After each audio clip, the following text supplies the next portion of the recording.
Alright, you guys, it is Friday, October 27th, 2023, and every single Friday, what we like to do around here is gather up all the really interesting things that I think that happened within the gaming industry in this week. I condense them into one video and I try to share them to you guys with my opinions. Hopefully you guys find some of this stuff interesting.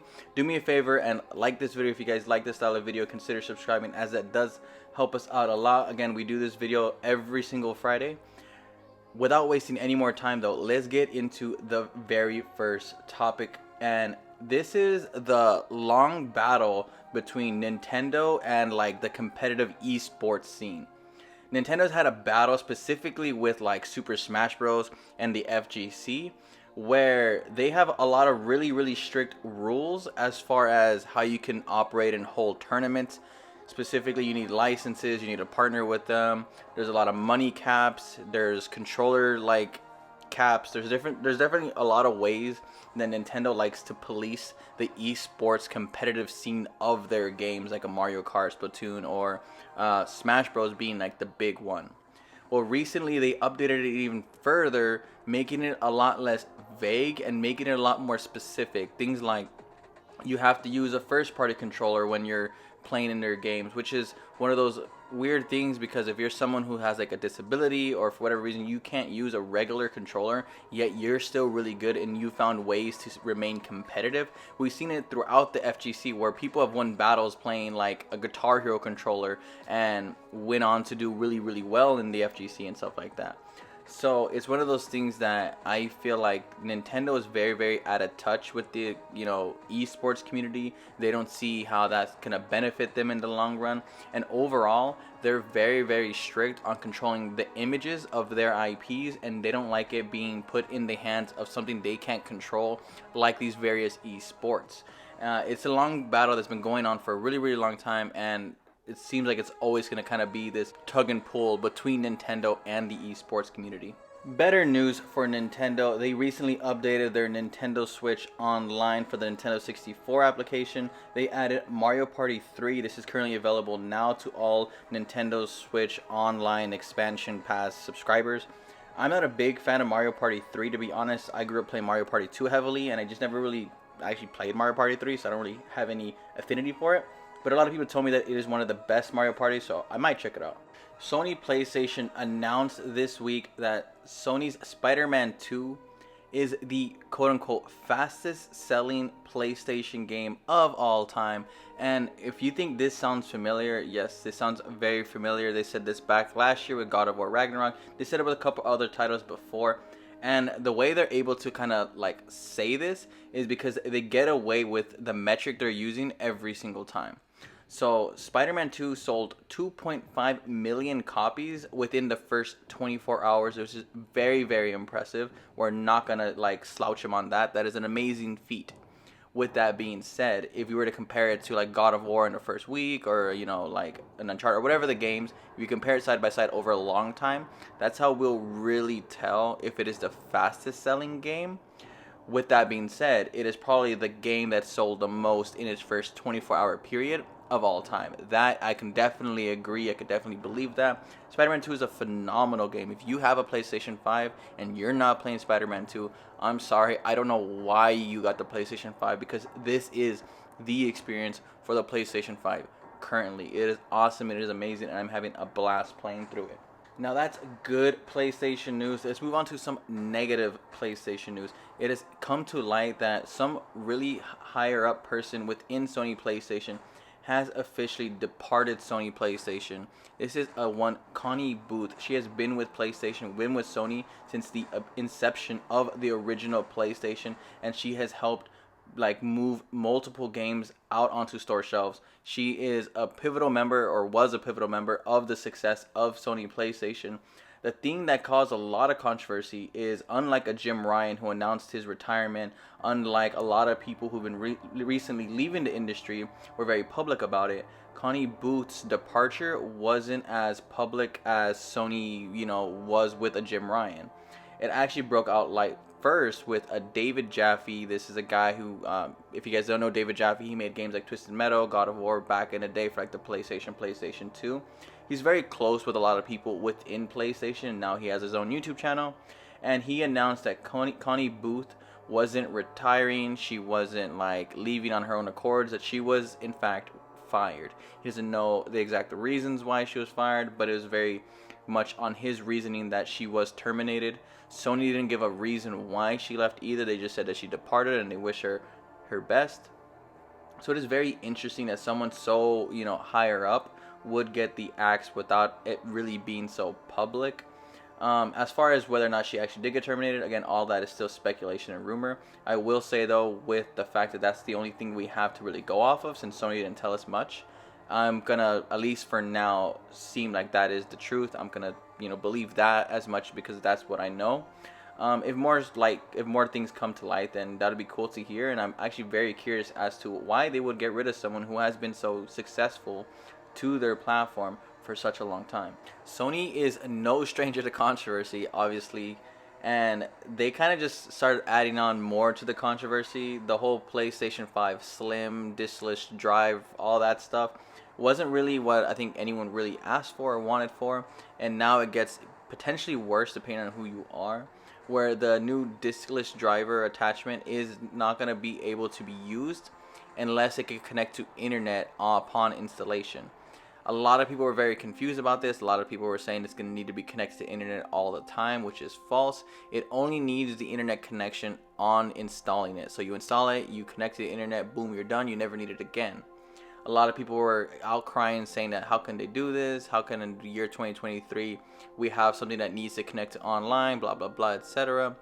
I think that is kind of a stretch. I feel like people buying PlayStation 5, people buying the newer gen consoles nowadays, have access to internet in some way. It's kind of one of those things that's kind of hard to believe that there's no internet. And if there's no internet, why are you getting a PS5? Because a lot of these games require like online installations. A lot of them require things to help you connect to the games nowadays. So again, I'm just struggling to see why this is a huge issue. I understand maybe there's some one-off situations, but it's definitely not the mainstream. Is definitely not the majority of the consumer purchasing the PlayStation 5. Alright, let's talk Xbox. Now, Xbox held their partner preview, showcase, direct, whatever, this week. And I think for a lot of people, they were pretty impressed with this one. I think they showcased a lot of really, really good third-party games coming to Game Pass, coming to the Xbox console. And I feel like this was kind of a breath of fresh air for the Xbox brand. Overall, this year, Xbox has had very consistent good to like mediocre like events. Nothing too groundbreaking, I don't think, because they didn't really announce like any games actually releasing, just games like in the works, in the pipelines. And this is one of those things that they're able to attach their name now to IPs like a Dragon, and I feel like that is a really good thing for Xbox. I think this is something they need, is to show that they have strength not just in their first party that's going to be coming out, but also in third party developers that do want to work with Xbox, that do want to be on Game Pass, just to help prove that Game Pass isn't, it's not nothing. It is something that is definitely a force within gaming right now, and Xbox is no slouch. Yes, they might be in third place, but they are still one of the big boys, and they're still playing a big boy game with a Sony, with a Nintendo. And I'm glad just to see that there are a lot of interesting third-party companies that do want to work with Xbox. Also in the Xbox vein of conversation, Phil Spencer did announce that there were two big promotions this week within gaming, or within their gaming field essentially. Sarah Bond, who's a notable figure within the Xbox community, has officially been promoted to president of Xbox. This is very, very impressive. This is very, very cool for her. I think everyone kind of expected this, as she was seen with Phil Spencer pretty much consistently. Wherever he went, she went. She would always be in the conversations, in the rooms, and it just makes sense now that she's helping oversee all things hardware and software related within Xbox. I'm just hoping that she definitely isn't getting left any terrible messes to clean up, and the position that she's getting put into, she's definitely set up for it, I'm hoping. Also, Matt Booty, who's been pretty much in charge of the gaming side of Xbox, the actual more software side, has been promoted as well. He's specifically now going to be in charge of ZeniMax, the whole ZeniMax IPs, things like the Starfields and Redfalls, etc. So Matt Booty is going to be specifically the guy in charge of these gamings within specifically getting, I think, the ZeniMax people over together with the whole Xbox field, and that's really cool to see. I will personally say that I don't think Matt Booty has been doing a great job within his current position of actually like very similar stuff where he's been in charge of working with these teams and giving them support. I don't think he's necessarily done a great job, because if you look at things like Redfall, again, they weren't there, they didn't help out the team, they didn't offer support. I think even Starfield had some glitches on its release, not necessarily like actual glitches, just like the game probably could have been better. He probably could have at least given a more consumer mentality to some of these games, and I think that's what they're missing. Is they're kind of missing this person that can look and say, hey, gamers don't like being over encumbered anymore. Gamers don't like not having maps. There's things that gamers want to expect and want to play, and I feel like Xbox, every time they have a game that is going to be the game, they always miss the mark slightly. Things like Forza Motorsport, which should have been a home run GT ass kicker, wasn't really that, and instead it was more comparable as to which one is the best, and it wasn't an outright yes, Forza is the better, motorsport style simulation racing game, which is what they've always been. But the fact that there is some like questions whether or not GT7 is actually the better one, they should have never left that on the table. It shouldn't be for a debate. It should have just came out and been all right, Forza is the better game. Unfortunately, it did not happen that way.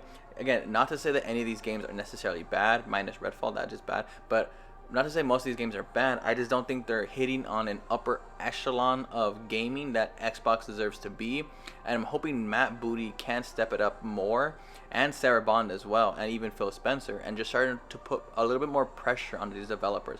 I get it, you want to have your hands-off approach, but ultimately there has to be a standard that these games have to reach, that the consumers are proud to say, yay, I'm an Xbox fan, that people who aren't into the ecosystem could hop in and be like, yeah, I'm proud to be in this ecosystem, similar to like a Nintendo or a PlayStation, where they have these huge, communities and ecosystems of people that love their games. And Xbox is kind of just getting pushed off into the corner amongst their own like specific Xbox fandom that are like diehard for Xbox, but they're having trouble breaking in and growing their audience, I think.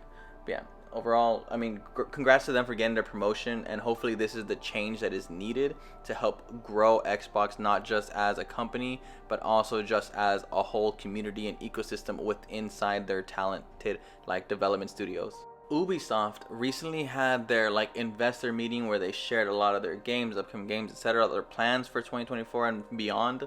And they did announce to saying that they are delaying a big game out of this current fiscal year and into the next fiscal year. They didn't specify which game, but a lot of people have noted that it's probably going to be Star Wars Outlaws, as it was rumored to be releasing in March, and it probably won't be released until actually like later on in the year. And they noted the reason being that they made their money within this specific quarter. They did all that they can. They did more than they actually really expected, so props to Ubisoft for that. But they can afford to delay a game like Star Wars Outlaws out of this fiscal year and put it in a better position that makes sense for that game, and I'm happy for that, because it sounds like Star Wars Outlaws was kind of getting like pushed into the current fiscal year just to help meet their like quotas. But it sounds like just because they made their money now, they can afford to give Star Wars Outlaws more time to breathe and more time to really commit to what the fans want, what the community wants, and ultimately, hopefully, what Ubisoft wants. And that is an amazing Star Wars game that elevates Ubisoft from their kind of mediocre open world and into an amazing echelon of like games like a Witcher, like an Elden Ring. Hopefully we get some amazing quality from Star Wars Outlaws, and I'm hoping this delay is better for it. We've been seeing a lot of video games being adapted into other medias, whether it be animes, cartoons, shows, and more specifically movies. We saw the Five Nights at Freddy's like IP turn into a movie this week, and I went to go see it the other day, and I did not really care for it, but that's me not being a fan of Five Nights at Freddy's to begin with.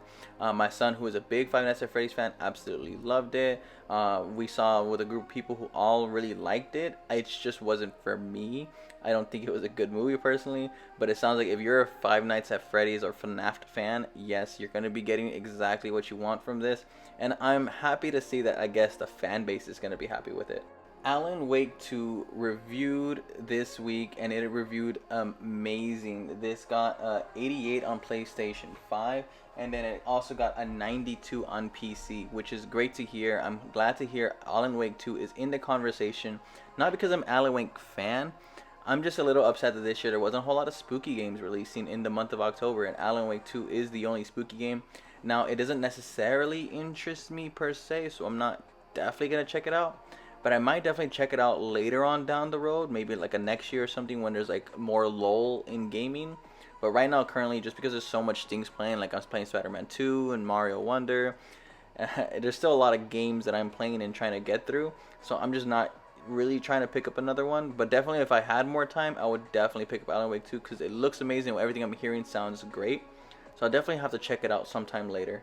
Our final news topic comes in the way of Capcom, where Capcom has officially announced that they are on track to hit their 11th consecutive year of growth year over year, and that is fantastic to hear. I am a huge long-time fan of Capcom.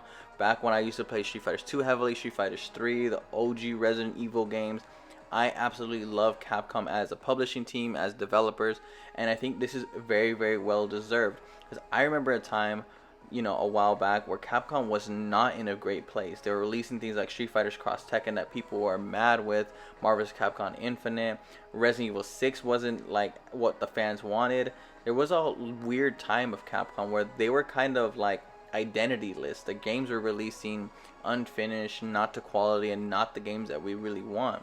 And I think that is the exact opposite of the Capcom we see in modern day. Capcom has released some of the best games in the last couple years, and every time I see that Capcom logo, I am excited for what comes next. I'm excited for their Resident Evil properties, their Street Fighters, their Monster Hunter, and even whatever weird games they kind of want to release, I'm down for it. I think Capcom has refound themselves, re-identified themselves as an upper echelon team, and I'm, again, just very, very excited to see what they come up with next. Anyways, you guys, those are all the news topics this week. Those are all the things that I found interesting. Let me know if you guys found them interesting as well. Let me know down below any of your thoughts on any of these topics. And with that all being said, go out there, enjoy your weekend, play some games. I'll see you on the next one.